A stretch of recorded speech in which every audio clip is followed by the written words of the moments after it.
In our journey in Night City, we stumble upon some real psychos, sexy chicks and some dangerous enemies. And in my playthroughs I've always wondered how the scaling worked and what makes some enemies stronger than others. And of course, who's the strongest of them all? This list is gonna contain NPCs, bosses and optional bosses. This top 15 list is gonna be an equation of these factors: the damage they output, tankiness, speed, difficulty and additional abilities. I will name the list and then make some pointers of why I've chosen their spots. Number 15. Rose Harrigan. Rose Harrigan is someone you'd mistake as a cyber psycho, when she's just a psycho on some hardcore drugs, I guess. And with drugs comes some impressive power. It feels like she is scaled from the Badlands, with her high HP and damage. She's very expensive to quick hack, has a burn applier on her weapon. She can pull out a submachine gun and regen up to 30% of her HP. I recommend fighting her above level 25 on very hard. I wanted to give this strong drug addict some credit for being such a pain in my ass. Number 14. The Raves. The Raves have their footholds in both Badlands and Pacifica, and some are scaled on Santo Domingo, I'm aware of. The ones that really shine are the gig holders in the Badlands, and in the Badlands you need to be a badass. What makes Raves good opponents is their mixed weaponry, being the heavy MK3 machine gun, both free aimed by members and as sentry cannons, Cooperhead, high damage melee users, tech snipers and tech pistols. They are the definition of mid-level struggle and have some of the most entertaining fights in the game in my opinion. Number 13. SWAT units. Now these guys will always be tanky before the late game. Some beefy police units in fact. They scale on high resistance, and if you didn't know, police units cannot be quick hacked, so that's good for them. Their most dangerous equipped weapon would be Overthrow revolver and Technician shotgun. They are truly hard to kill before you got 300 to 400 DPS, since there are less ways to disable them in combat. Melee comes with more risk. Killing cops is fun but extremely hard, and it's something you mainly do in the late game when you have nothing else to do. Number 12. Robot Minotaur. Robot Minotaur is one of the most resistant enemies when it comes to taking your damage. Like all the robots, it has its weakness to shock damage, but even with that weakness, Minotaur as an NPC has the highest health bar, if not the highest of them all. It feels like you're punching a bag just for XP for your skill trees, and it's a shame that they're not a frequent enemy. The weapons are a smart linked MK3 cannon, having a chance to apply burn DPS over time on you. So to conclude everything, highest HP bar for scaling, low tier mid DPS, but a really tanky tank, and that's why I chose it at rank 12. Number 11. Valentinos. The Valentinos are a mess containing tech rifles, melee DPS and overall strong variation of crossfire. Some of the gigs are close to a third party Tinos that would join the fight with haste. They are easily the highest ranked known corporation group that does not mess around. It's fun to fight them in the late game when finding out that holy shit, they are really doing some DPS on me. They are strong and have some amazing lore, not much more to conclude. Number 10. The Arasaka Corporation. The Arasaka is neat, having a big arsenal of both soldiers and robotics. Overall I think that they are proper opponents against V in the story, backing up their big talk with some scaled epic rank guns and Minotaur, the epic XP bag. They really scale above Raves and are equal when it comes to Valentinos. The reason I think that they surpass Valentinos is because they absorb more DPS from you and have long intense fights in the endgame, so they are not overpowered but not to be underestimated.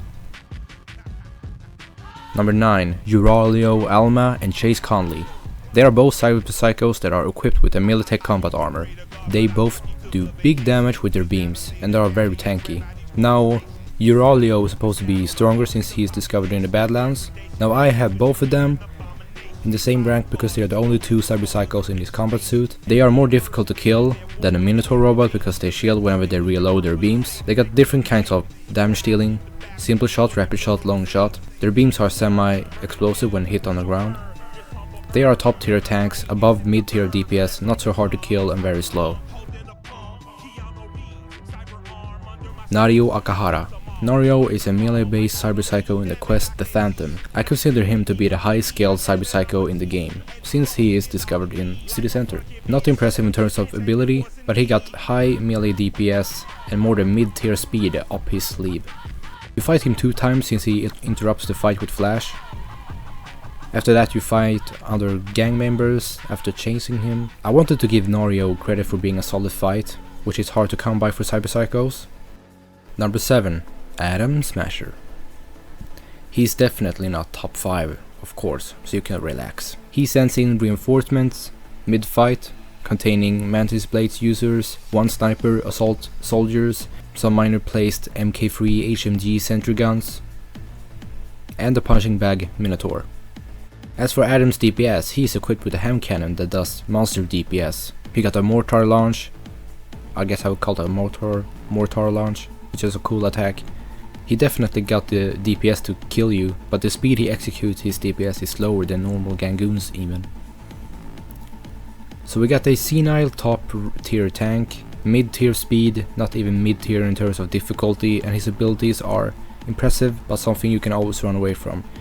All things considered, the fight is very chaotic and entertaining. It's just a shame that you are so overpowered when you fight him, right? Number 6. Militech. Militech are on the top when it comes to heavy loaded damage. Not only are they carrying the highest damaging weapons, they can endure much DPS from you, kind of like the MCPD units. And in addition to the point of the gigs, they got some sentry cannons placed out that will shoot you with HMG bullets, making you stagger in the fight. There's not much to say really. They prove that they are the top dogs, and with the mech of number 5, will prove just that. Number 5. Robot Mark II, scaled with Militech. Not everyone knows this, but the MK2 is scaled depending on where you fight them. They are super robots in City Center, often near Militech. For starters, they carry either the DSI, Pulsar or Ajax. They run and take cover faster than human NPCs, already having the same damage output as the humans. But when it comes to ability, that's something else. They get a high % chance of not staggering from your melee attack since they are not human. They also got a ability called Charge Up, so when you kill them they will explode in an EMP range. This EMP blast will kill you, pretty much just one-shot you, man. And I do guess that it penetrates immunity to shock, so that's very powerful. Either way, these robots are more dangerous than human enemies, and I'm guessing that you have already figured out that City Center hosts the most difficult gigs in the game, and Militechs overall are super strong. Do not fuck with us, because we got robots. Number 4. Oda. So I think it's fair to say that all the boss fights in the main questline are both overhyped and disappointing. But if there's one of them that I would pick as being remembered, it is Oda. By being a melee-based character, slashing through you and doing so at amazing speeds. The way he feels faster is that he does longer leaps when he's sidestepping. He has the ability to superhero land, strobe light, auto blast you with smart guns, and camouflage whenever he's regained his lost health. His sword, by the way, is his secret, having a 100% crit chance whenever you're at full HP. Combining his nearly top tier melee DPS, top tier speed abilities that only he has. He kills you faster than Adam Smasher, and I want to give him some credit for the design in the room that you fight him in. It's a cool arena. Oda is a proper samurai that surpasses many enemies in the game, and he deserves this placement, I believe. Number 3. If you ever explore the city for fun, you will spot some weird, interesting white knights in the name of Trauma Team, mostly spotted near an AV with light green and white stripes. They are never alone, having 3 soldiers dispatched on a minimum. I think that they are meant to be OP since their duty is to save lives, but what makes them so hard? Well, for starters, they are always carrying an epic scale weapon. The one that carry DB Cooper head will kill you faster than you can fucking blink. Some of them might have a sidearm, although I've never seen one of them fight barehanded or with a melee weapon. And if I'm not mistaken, some of them cannot be quick hacked. You can do the experiment yourself. So with these factors, I look at them as the ultimate soldiers that are suited to be bodyguards more than lifesavers. Number 2. The highest damaging dealing boss fight in the game is optional in the questline Beat the Brat. Rhino is considered by many the strongest of them all, since she really gives you that impression if you either fight her or try to take her out, including all the animals in the building. I would have placed Trauma Team units over her if it wasn't for these factors. Playing on very hard and having less than 3k armor rating, she doesn't even need a combo to kill you. She runs kinda fast, she can dodge bullets and use superhero landing. She basically eats 10k crit to the face. Now I know you might ask, what about Rachel Hudge?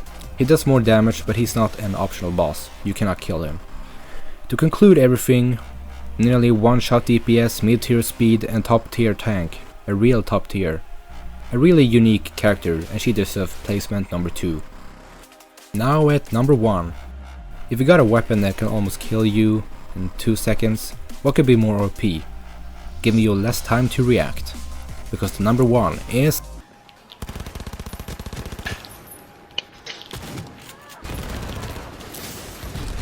Du är överslagen! Fuck! Våren i Max Tax Soldiers, the most dangerous optional NPC in the game and easily the most damage dealing. By moving faster than you and scoping you in their sight, it really only leaves you with 3 to 4 options to deal with them. Make them go limp with a grenade, stagger, kill fast or just run away. These guys are both cool and terrifying. And it kind of reminds you what you as a player can accomplish in game. Upgrade your guns till you're a one-shot killer while activating slow-mo, right?